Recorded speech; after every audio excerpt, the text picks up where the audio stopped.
The Locked On Podcast Network presents the NFL Big 3 in 30.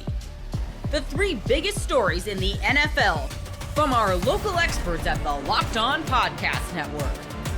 Bringing you the real story, why it matters, what's next, who wins the big game, and more, all in 30 minutes. The NFL Big 3 in 30 starts now with the biggest story in the NFL.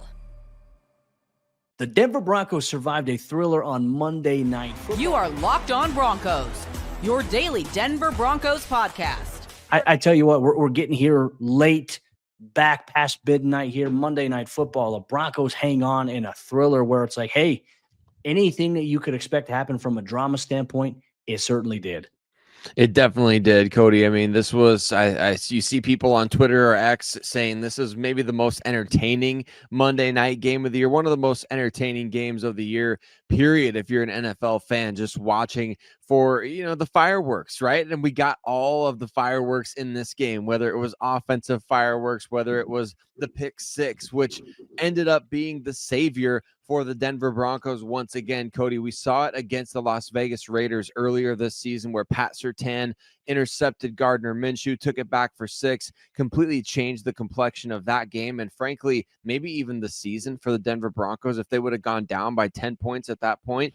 And now against the Cleveland Browns, the Browns driving down the field, the Broncos desperately needed to just hold them.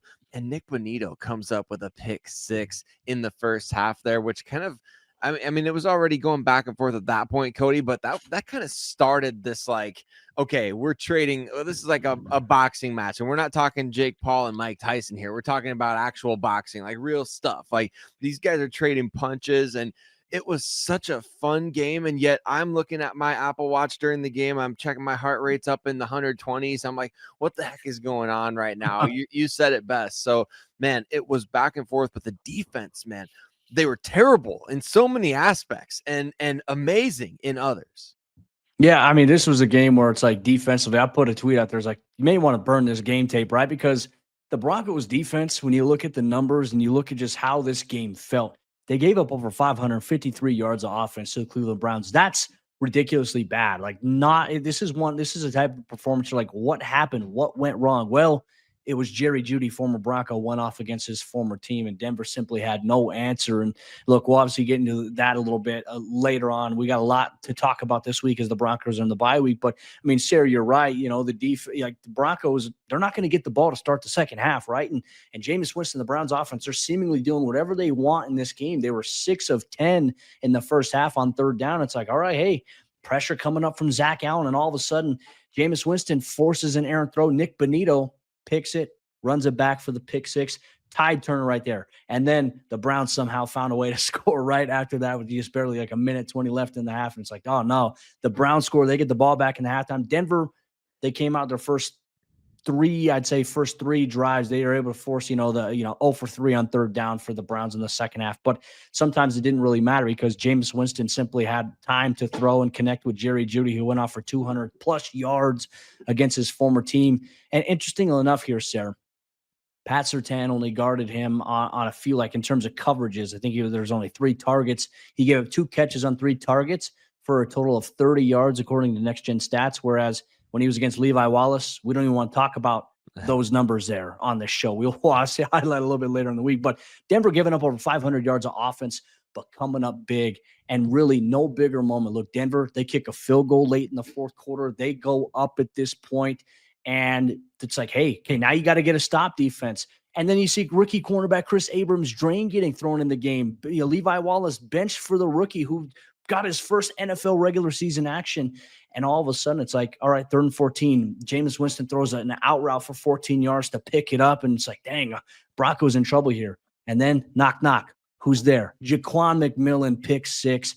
That gave the Broncos a 41-32 advantage at that point. I mean, unbelievable tide-turning events. That one was entertaining. The stadium was electrifying. This game was a thriller, but it was also enough to have people pull their hair out from the defensive standpoint too. Seriously, and that moment with Jaquan McMillan getting that interception for a touchdown, Cody, it was so reminiscent of that Monday night game between the Broncos Oh, and the Chargers back in 2012. It was like it was almost the exact same type of moment there with this. The ball went to the same side of the field. It was, I mean, it was just I had the flashbacks, I had the deja vu in that moment, and remember that game against the Chargers. I know it was earlier in the season, but it was one of those games that, hey, the Broncos, they were about to go to, I think, 2-4 or 2-5 at that point in time. And it was just an ugly situation. Like the team was underachieving. They needed a big play like that to kind of boost them forward that season. And Chris Harris Jr. delivered it. Jaquan McMillan now doing the same thing for this Denver Broncos team as we get to the bye week. Like the difference right now, I know it's only one game, but the difference between 7-6 and 8-5, especially because you should be 9-4, is so astronomical. And so the defense, they gave up all those yards. They gave up all that. I mean, the best game of Jameis Winston's career, basically, the best game of Jerry Jeudy's career, to come through with those 2 pick sixes, and then Cody Barton with the 3rd interception late in the game. That man, he almost had 6 on that one. That was, it's exactly what this team need. This is the way you make the playoffs. These are the games the Broncos did not win last season. and we talked about it too. And I put a tweet out there in the fourth quarter, really after Denver was trailing. I said, hey, this is the test. Like the Broncos want to say that they're here. They have to pass this test. And certainly they did just that. The Broncos now 8-5 on the season here. And obviously a lot that we'll have to break down here across the way. You know, this is our initial reaction. We'll go back and we'll watch the all 22. We'll give a clear takeaway as to other things. But I think our initial vibe, we can say after just watching this game, the live reaction, Denver was missing Riley Moss in big time fashion on Monday Night Football. And where do they go from here after that? Obviously, some interesting decisions to be made. We'll talk about a little bit later on here in the show here. Got to give a shout out Nick Bonito, obviously 1 sack, obviously on the game now. He's got 11 on the year. He had a pick 6. He becomes the first Bronco since Von Miller. Really, the only 2 players in franchise history to have 10-plus sacks and a pick 6 in the same exact season. Nick Bonito playing like a defensive player of the year. That might have to be an episode we're going to do this week here on Locked On Broncos. But despite giving up 500-something yards, Denver's defense was on the field for 84 plays. Not ideal. They overcome that adversity and they make it entertaining. And the Broncos find a way to hang on in an absolute thriller on Monday Night Football. Broncos country, want to know your thoughts here on the Broncos defensive side of the ball and what we saw from them throughout the entire game and how they're able to buckle down. They came up big when it mattered most. And that's the true measure here of a team, I think, that can respond when they face adversity. And obviously that locker room's a big believer in that. We talked to players that, you know, after the game, Nick Bonito, Jonathan Cooper, Pat Surtain, Jaquan McMillan. We talked to all these guys in the locker room. The vibe in there, Sarah, is like, hey, we're not proud of our performance tonight. We're proud of the way we battled and we made plays when we needed to. That was the vibe. That was the message here. And now you get the bye week. You get some time to rest and recoup and big moments here down the stretch of the season here. Broncos country. Gametime has a new feature called Gametime Picks that makes getting tickets for your favorite live events even easier. Gametime Picks filters out the fluff to show you only incredible deals on great seats, so you don't have to waste time searching through thousands of tickets. Curation makes it easier to save more on sports, concerts, comedy, theater, and more near you. You can take the guesswork out of buying tickets with Gametime. Download the Gametime app, create an account, and use code LOCKEDON for $20 off your first purchase. Terms apply. Again, create an account and redeem code LOCKEDON for $20 off. Download Gametime today. What time is it? Gametime. McCaffrey and his backup Jordan Mason, both running backs going to injured reserve. You are Locked On 49ers, your daily San Francisco 49ers podcast, part of the Locked On Podcast Network, your team every day. Kyle Shanahan on a conference call with reporters today, Croc, and it has been confirmed it's a PCL injury for Christian McCaffrey. It's going to be at least 6 weeks for him. He's going on IR, which means if the 49ers aren't in the playoffs, his season is over. And Jordan Mason turned up with an injury as well, Croc. So not only Christian McCaffrey going on IR, it's at least going to be 4 weeks for Jordan Mason, who suffered a high ankle sprain in that game. Both running backs now going to injured reserve, which means I guess it's Isaac Guerrero season. The rookie is going to get a lot more run for the San Francisco 49ers down the stretch. Peacock, do you remember, it might have been prior to the season, definitely training camp. I was like, you know what, Peacock, the vibes are just off a little bit this year. Just something wasn't sitting quite well with me. It was whether it was the Christian McCaffrey being out, the whole stuff with Brandon Ayuk, and just everything else. I was like, it doesn't seem right. And maybe I'm tripping. This season starts and they have a great game against the New York Jets, or at least at the time it felt like a great game. And you're like, oh, okay, maybe I'm tripping. Maybe the vibes aren't quite down.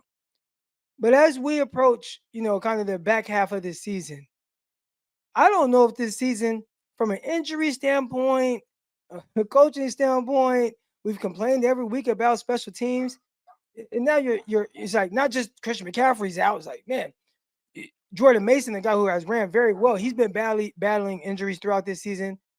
This is a disastrous season right now. Ricky Pearsall gets shot to start the season. Like, that was the week before the season started for the San Francisco 49ers. It's unreal what the 49ers have gone through this season. This is that type of a year, and the record shows it right now. Another loss, those losses stacking up, odds are against the 49ers, and with all these players out. And I want to talk a little bit about how many Pro Bowl, all-pro games the 49ers are missing this year. And you got Fred Warner that's gutting through an injury. He left the game. James Cook has a 65-yard touchdown run, and he comes back. We already know he's got a broken bone in his ankle for Fred Warner, and he's still out there playing. I don't know if he even should be right now, the way this season is going for the San Francisco 49ers. So it's just been a disaster, start to finish. Holdouts, injuries, and things that you don't even – pneumonia for Deebo Samuel, right? These are – it's insane what the 49ers are going through this year. This is a cursed season for San Francisco. It is. And I think a lot of people might, attribute the Super Bowl loss to how things have gone this year with, just some of the vibes being down. And that was tough, right? I remember thinking last season, you have as good of any time to win the Super Bowl. You kind of got to do it now.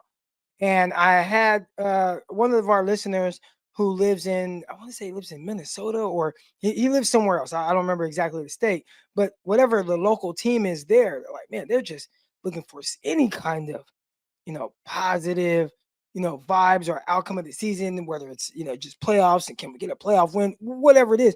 49ers, you're going to multiple Super Bowls, conference championship games. You've had so many opportunities. And you've kind of squandered them away, but in the moment, because of how talented the roster is, you assume, every year is going to be like this. Every year you're going to be in the mix, and it's not just a 49er fan thing, thinking that. It's everybody. Before the season is up, 49ers highest odds to win the Super Bowl, second highest odds, and that's just been the case. So to have a setback like this in a season, where do you go from here if you are Kyle Shanahan? Because you've had so many highs, even just competing. And I've always told people, yeah, you want to win the Super Bowl, but to me, it's not a failure of a season if, when you give the fans a reason to root throughout the year, or a reason to be, optimistic throughout the season. A lot of high moments, a lot of big wins, and you go to the postseason, you have that. And right now, I don't feel like we're going to get any of that. You're sitting at 5-7. You still got to play the Detroit Lions. I don't even want to know what that game is going to look like right now. I think you and I both do a good job of keeping our emotions out of it, trying to, either remain optimistic or point out areas where they can get better. But at this point right now, it's 49ers sitting at 5-7. I feel like, just like everybody else that's listening to the show, what the heck do the 49ers do? You just have to eat it. You just have to get through it as best you can. And get ready to do it again. And it's so hard to climb the mountain over and over again. And clearly it's taken a toll on the San Francisco 49ers. I don't know how much of it can be attributed to going on long runs in the playoffs for multiple seasons. I think there's a lot of, tread that's been taken off a lot of the tires for the 49ers, better players, but you definitely can't point to everything being a Super Bowl hangover, right? And so clearly some mental and physical toll has been taken from those deep runs and the Super Bowl loss, but definitely not all of it. I think there's a whole major dose of bad luck here too. And all you can do is get through it and start anew, start fresh, and hope everybody shows up in the spring feeling a lot better. Good news with Christian McCaffrey, he's not going to need surgery. So he should be ready to go next year and be 100%. High ankle sprain, that, timeline will be fine for Jordan Mason going into next year. Maybe even he has an opportunity to come back at the end of this season. Unlikely there. Some of the veteran players like Trent Williams can rest more. Nick Bosa can rest more. I mean, you got to sit. I know Fred Warner wants to play through it, and he's a warrior. But at this point, if 49ers lose another game, you probably got to sit him down, whether he wants to or not, the rest of the year. And you got to start being smart and getting everybody the needed rest and getting them healthy and start fresh again next year. That's getting pretty close to where we're at for the 49ers right now. I think the big thing for me is, why should people continue to listen to this show, right? Like, why should I continue to listen every day to the 49ers? And there are some bright spots on this team. My buddies and I were in a group text, and we're talking about some of the 49ers young players.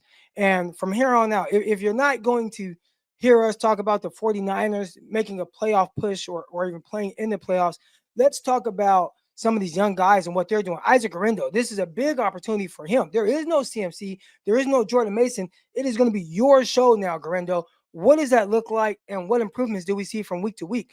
All those rookies on the defensive side of the ball are young guys. Let's see D. Winters, right? Like, why isn't D. Winters out there? Why is Campbell out there over Winters? Well, I think there may be an opportunity for Winters to get more action now, right? You start looking at guys that are going to help you down the line. Mustafa, looking at Green, Ronaldo Green.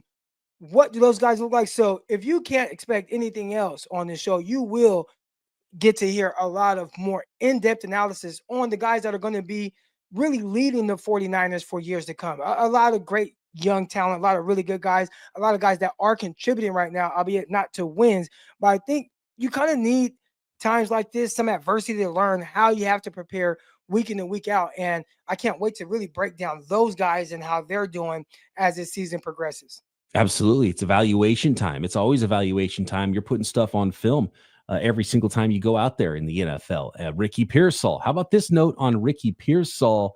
He's got 0 catches on 3 targets in the last 3 weeks.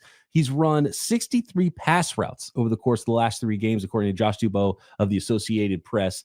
63 routes, 0 catches, and 3 targets on those 63 routes, according to those numbers from Pro Football Focus over the course of the last 3 games. I want to see Ricky Pearsall getting more involved, and you get an opportunity to evaluate some of these players and get these guys ready, game experience going into next year, so they're not young and they're not inexperienced going into year 2. Well, my thing, and again, anybody's listening to this show, I kind of beat this like a dead horse, but the 49ers don't prioritize getting anyone the ball. And I talked about it all offseason with the Brandon Ayuk thing. How in the world do you have a first-round pick out there and he's not getting targets? And he's running routes. He's ran over 60 routes. So he's running routes. He's out there. He's on the field. And there's no incentive for you to get him to rock, or there's no thought, you know what? Let me dial up touches for this rookie receiver. It's like, nope, just going to run our offense. And it's been like that, and I feel like I'm the only one complaining about it. But now you're going to see it from a guy who you used a first-round pick on. And it's not like, first of all, yeah, you spent a first-round pick on this guy, and he's playing, and he's on the field. Utilize him. But it's on top of that, it's not like the rest of the guys are lighting the world on fire either. So he might give you a little something, and he's a little bit different than the other guys you have. Might be able to make a play. Use some of that quickness. There's a reason you drafted him in the first round. So absolutely, evaluation time for the San Francisco 49ers. But still playoff chances that we will talk about next. More bad news, though, on the 49ers. The Trent Williams family loss. And the hits keep coming for the San Francisco 49ers in what is really turning out to be a bummer of a year, even though there's a lot of ways that we can spin this positive as well on future episodes, which we will try to do, therapy pods and all that. And of course, we're going to start looking at draft season is going to pop up. The 49ers lose a couple more games. Gametime has a new feature called Gametime Picks that makes getting tickets for your favorite live events even easier. Gametime Picks filters out the fluff to show you only incredible deals on great seats, so you don't have to waste time searching through thousands of tickets. Curation makes it easier to save more on sports, concerts, comedy, theater, and more near you. You can take the guesswork out of buying tickets with Gametime. Download the Gametime app, create an account, and use code LOCKEDON for $20 off your first purchase. Terms apply. Again, create an account and redeem code LOCKEDON for $20 off. Download Gametime today. What time is it? Gametime. I still can't believe the Chicago Bears actually fired a head coach in season. You are Locked On Bears, your daily Chicago Bears podcast. But we talked for weeks about how, yes, we wanted the team to fire Matt Eberflus, but they never fired a head coach in a season before. And while things were going bad this year, they weren't necessarily like the embarrassment of the NFL, right? This was not the worst team in football. Other teams were having a ton of issues. You think about the Cowboys, what's been going on there, the Jets and the dysfunction over there. Even the Giants have had some dysfunction. I mean, there's been some teams, the Panthers as well, that just are more of the laughingstock of the NFL. But a national audience on Thanksgiving and a blunder as big as the one Matt Eberflus made at the end of that game, and all of a sudden it tips the scales for the Bears. But it didn't tip the scales right away. Right? The game is, okay, it's 11 a.m. game, Thanksgiving Day. The embarrassment happens, I don't know what time it was, 2:30 or whatever, 2 o'clock p.m. Central Time. He has a regular post-game press conference. We go through all of Thanksgiving night. No coaching change. You wake up first thing Black Friday morning, no coaching change. Matt Eberflus has a regularly scheduled 9 a.m. press conference that's always done over Zoom. This wasn't a special remote thing, but the way it's done like this, it's over Zoom, I think because it was a road game and it was the day after press conference after a road game is however they structure it. Everything was normal about the post day after a game morning press conference that proceeded as planned. So there was some thinking of like, oh, well, if they let Matt Eberflus get up and speak in front of the media, then full speed ahead with Eberflus as coach as expected. And if they postpone or cancel that press conference or whatever, then maybe his job isn't so safe. But he has the press conference. He's asked, hey, do you think you're going to be coaching next game? He says, yes, I'm confident I'll be coaching this Bears next game against the San Francisco 49ers. And not but a couple hours later, the big hammer drops and Matt Eberflus is out as Bears head coach for the first time, again, in over 100 years. And a lot of those 100 years had a lot of bad seasons, and never until this point have the McCaskey families agreed to fire a head coach in season. And that's where I'm still a little bit in disbelief about it. Like, this is the time. And it's clear that there was a struggle within the front office as far as when and where and how to make this coaching change. But somehow, some way, Ryan Poles, Ian Cunningham, Kevin Warren, etc., were able to convince George McCaskey and the board that this was the decision that was going to be in the best interest of the franchise. Because you can understand why, George and the McCaskeys don't want to ever make an in-season head coaching change, right? Like, that's what bad teams do. That's what unstable organizations do, is fire a coach mid-season, and it sends a message to future coaches that, hey, we're not even going to give you to the end of a year to figure things out, but you got to produce right away, or else you don't get that long of a leash as more stable, consistent franchises from year to year. But I think the chorus of opposition became loud and steady enough when it's your team president and your general manager and your assistant general manager and your entire fan base and what it appears to be some players in the locker room. There seemed to be a blow up with Jalen Johnson. There's obviously a damaged relationship with Jaquan Brisker. Clearly leaders of this football team, veteran leaders of this football team, were fed up with the head coach.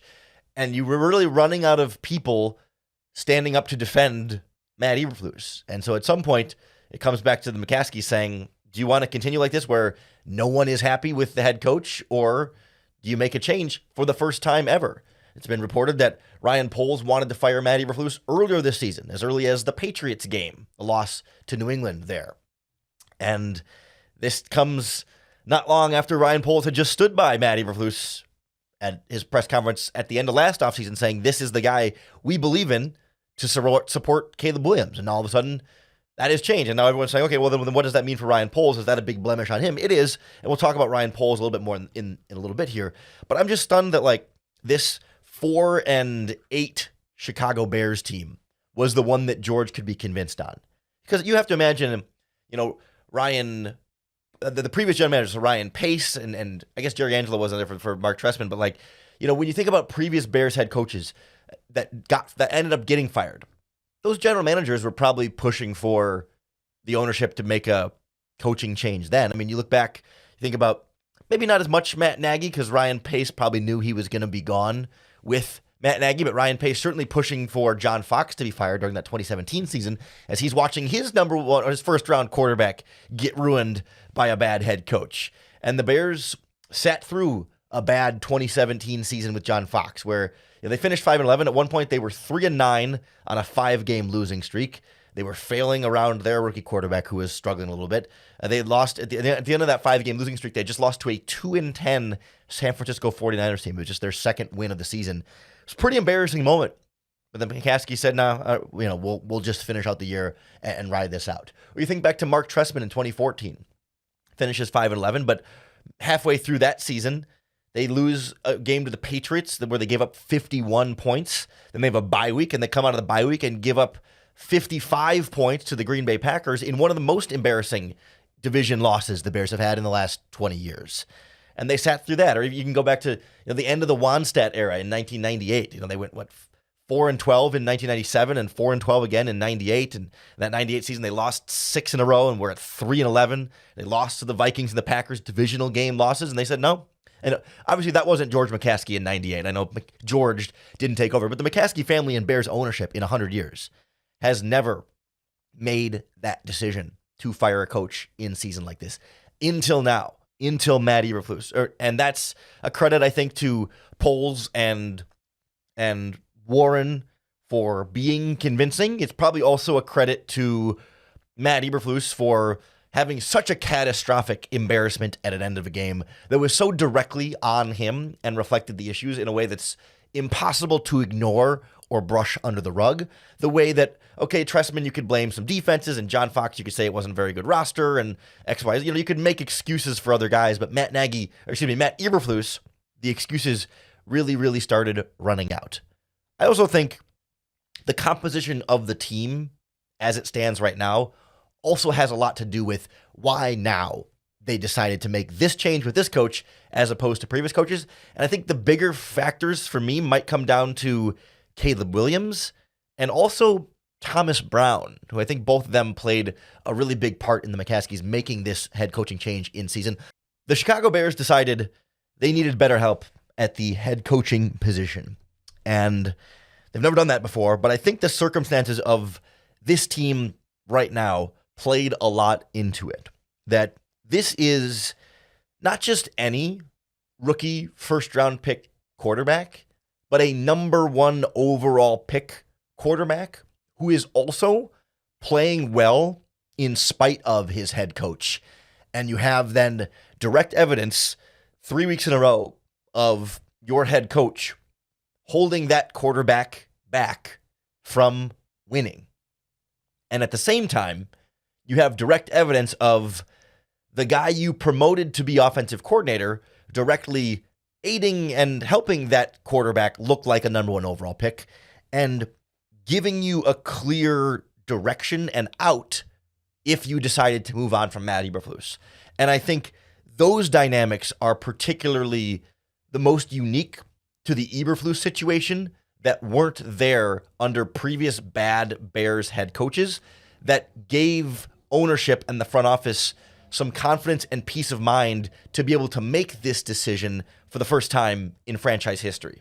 If you think about it, Thomas Brown showing such a different style of leadership on offense in such a contrast to what they had been getting from Matt Eberflus made this easier. It sort of greased the wheels. And I can't help but wonder a little bit if firing Shane Waldron is what directly led to Matt Eberflus being fired here. That if he had kept Shane Waldron in, that maybe he could have survived as well. Because you wouldn't have the contrast staring you in the face, staring the players in the face, staring the front office in the face, and ownership in the face of, hey, this coaching staff has been seriously lacking in leadership, accountability, and transparency. And all of a sudden, you have this new offensive coordinator who is showing you leadership, communication, transparency, and accountability in a way that was sorely missing and is very different from the head coach. And all of a sudden, you have an offensive coordinator who's doing a better job at the leadership aspects of head coaching just for the offense than the head coach himself. And it makes it a pretty obvious need and an obvious path for change for the team because you have Thomas Brown right there. That maybe they feel like, okay, well, Eric Washington just got here and is just kind of filling in as Eberflus's second voice, but he's the defensive coordinator. He's just trying to be another Eberflus in the room when Eberflus is busy doing head coaching stuff. So, like, if you fired Matt Eberflus and promoted Eric Washington, I'm sure Eric Washington has a different communication style. And obviously, it's not that they're the exact same person, but maybe the difference isn't stark enough in the mind of ownership. Same thing with Richard Hightower, the special teams coordinator. Again, like, I think he's a better communicator. I think there's things about both of those coaches that would make them better choices than just sticking with Matt Eberflus. But maybe ownership says, well, okay, like what's the big difference at that point? Why bother making a change? We can just ride it out with this and make the firing in the offseason. But Thomas Brown provided such a different approach and voice and wasn't afraid to say, okay, I'm the offensive coordinator now. Okay, we're going to do things a lot differently than the last guy was doing. And the last guy was kind of following the lead of the head coach. Like, Thomas Brown represented a little bit more of like an outsider voice, even though he had been there the whole time, but he had been a little more subdued, a little more silenced, a little more off to the side. But once he was able to get in front of the offense, in front of the room, he showed everyone like, hey, here's how some leadership looks like. And then the whole offense is like, whoa, that's what we've been looking for. And then they all turn to the head coach and go, wait a minute, we're not getting it from him, but we are getting it from Thomas Brown. And that just sort of sows the seeds here of discontent.